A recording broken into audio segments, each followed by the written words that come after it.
I pozdrav ljudi, dobrodošli na kanal, dobrodošli u još jedan novi video. Eto, u današnjem videu ponovo koristim ovo loše vreme, ovaj sneg koji je malo napadao, da se igramo malo oko traktora i mašina. Šta radimo danas? Radimo neke prepravke na našem ovom traktoru John Deere. Ono što nam je prioritet, dakle to gledamo da odradimo, a to je svakako i da pored skidanja kabine koje smo odradili, skinemo i ova krila i stavimo od IMT-a 539 kao što smo uradili na IMT 560. Zašto to radimo? Jednostavno, kod nas teško prolaze ova velika krila koja vidite na njemu, jednostavno mora da se stave manja krila, jer u suprotnom lomite grane usput, znači sve samo pada, samo rušite kao kule od karata, a tek da ne pričamo kroz voće šta bi bilo. Tako da jednostavno prinuđeni smo, znamo da se ovo mnogima neće svidjeti, ali jednostavno smo prinuđeni da to uradimo. Znači evo ga, u toku je skidanje krila.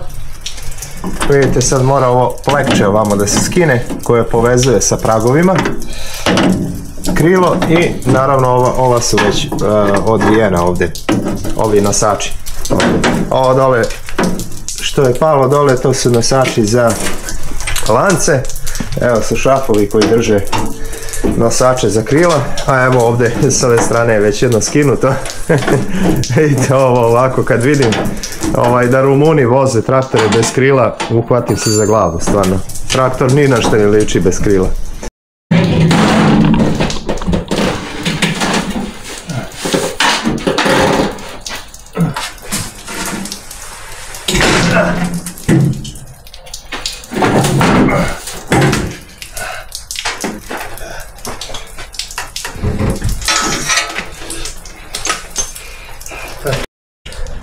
Evo, krila su skinuta. Dakle, ova krila nama nisu potrebna, tako da ukoliko nekoga zanima, neka se javi dole u komentarima, prodat ćemo ih svakako. Mislim, razmišljamo da ih prodamo, tako da ovo zaista nama nije potrebno. Krila su cela, nisu krivljena, nisu razbijana, ima nekih ogrebotinica, naravno ovih otisaka od kabine. Također prodali bismo i kabinu, eto ovo je ram od kabine, a ovo su oni delovi što smo skinuli, znači ono sa strane i od pozadi i šofer šajbna. Tako da sve će to biti na prodaju, pa eto koga zanima neka se javi. Evo, ova plastika je ovdje s prednje strane oštećena, ova štopaljka je ovdje malo vidite čuknuta, razbijena, ali u suštini krila su cela, tako da nisu krivljena niti farbana koliko ja vidim. Verovatno da je ovo prva boja. Evo imate čak i ovu utičnicu ovdje, znači sve je to kompletno. A evo su krila od 539, znači uzeli smo 3 komada, za svaki slučaj nekako ovo jedno u rezervi.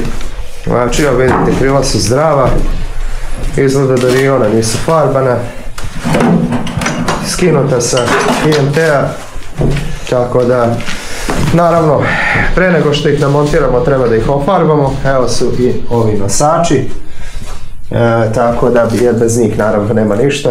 Naravno, kao što rekao, moramo prvo da ih ofarbamo, kupili smo farbu, zelenu, onu John Deere-ovu, i kada budemo sve ofarbali, onda ćemo i da ih postavimo.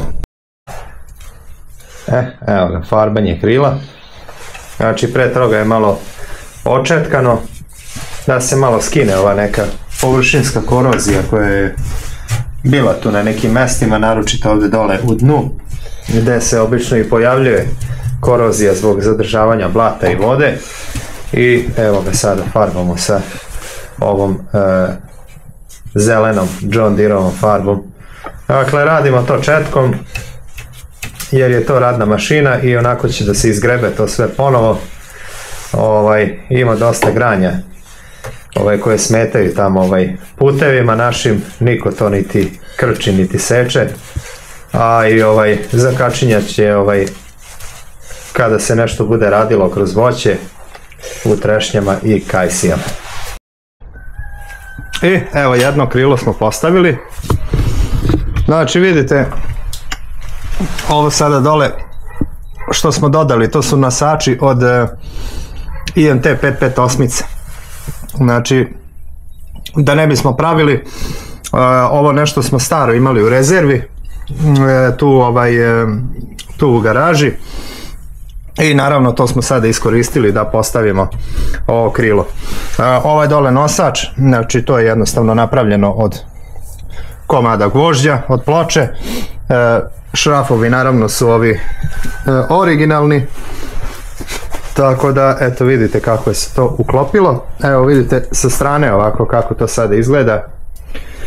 Znači, otprilike kao na 560.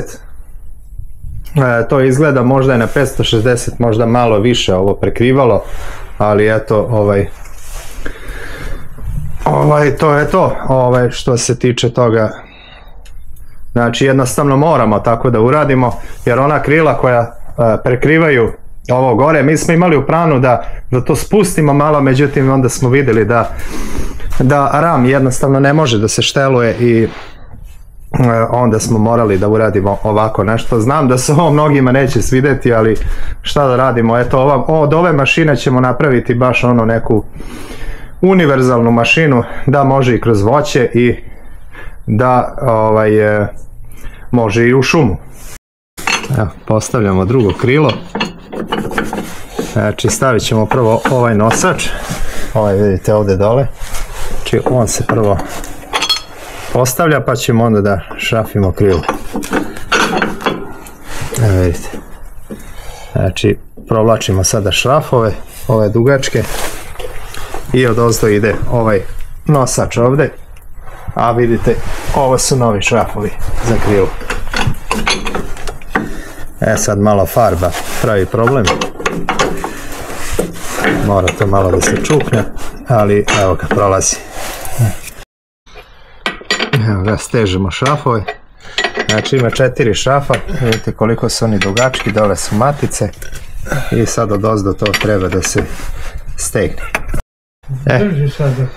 Na red je došlo, evo i krilo, sad ćemo da ga namontiramo, znači mora da se zavijaju ovdje dole šrafovi, tako da tu nas već treba dvoje. I evo, isterali smo ga sada napolje da se bolje vidi kako je to ispalo. Znači vidite koliko je sada traktor niži pozadi, znači dosta su mu ona krila smetala gore, znači ovo nam je sada top ispalo, znači on je sada u veličini isto kao 560 pozadi. Znači to nam je bilo bitno da krila ne smetaju prilikom rada u voću i naravno da prilikom putovanja do njive, znači to nam je isto baš nam je bio problem. Tako da ovo je sada mnogo bolje i eto lepo se uklopilo, znači pozadi je baš kao 560, tako da odlično to sada izgleda. Ljudi, hvala vam svima što nas podržavate i pratite. Hvala vam za lepe komentare, hvala vam što ste mi pisali dosta toga u vezi ovog traktora. Lajkujte ovaj video, zapratite kanal, a do sljedećeg videa veliki pozdrav. Ćao!